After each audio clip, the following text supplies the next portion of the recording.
Is QE3 about hot money or hot air? What effects can quantitative easing have on the individual investor? Well, I would start with Richard's point that it depends. It depends who you are. It depends where you are. Ben Bernanke has been referred to as Helicopter Ben on multiple occasions, and the theory is that you have a helicopter dropping money into the system with the idea that the consumer would receive it and spend it.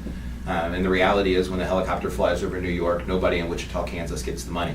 It's part of the Cantillon effect and some of the challenges that we have that are there. So let's start with, in my opinion, at least a couple ground rules. First is, I'm a behavioral finance guy, which means I think people behave differently at different times, even with the same amount of data in front of them.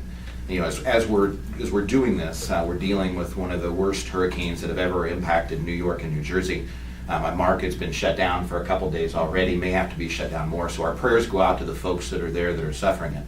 But don't think the decisions that they're going to make tomorrow would have been the same decisions that they would have made last week before their houses filled with water and the other challenges and troubles they had. So some of the ground rules. First, let's understand that science is an experiment. Economics, rather, is not a science, it's an experiment. If you had a perfect square where you could change one condition at a time, you could figure out what made sense and what didn't. The reality is that we have a bunch of moving parts, demographics, different geopolitical situations, all sorts of things that are happening. And so when you look at QE, any of them, 1, 2, Operation Twist, 3, I'll say we'll probably have QE96 if it doesn't stop, because they'll continue to put money into the system without finding a positive impact, in my opinion. The consumers will spend, but the spending is different.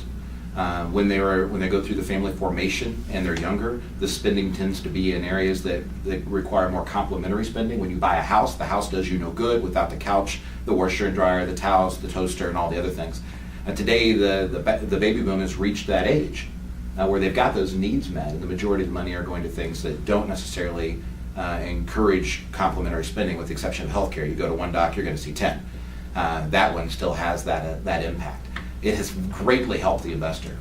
Richard hit it head on when he said that the United States is the best economy right now. That is very, very clear. We're the prettiest ugly guy at the dance. It's not that we have a good economy by any stretch. We're just better than other economies that are out there. And the reality is, people vote with their money. When the money's coming from the Federal Reserve, people have a choice. They can buy things that they no longer need because the needs have been met. They can put it in a bank and earn zero. They can put it in a mattress and earn zero, or they can put it in the United States stock market. And when you look at QE1, the S&P went up 50% from the time that it stopped to it ended, 50%. QE1 ended, the market went down. QE2 came, you had a 40% jump.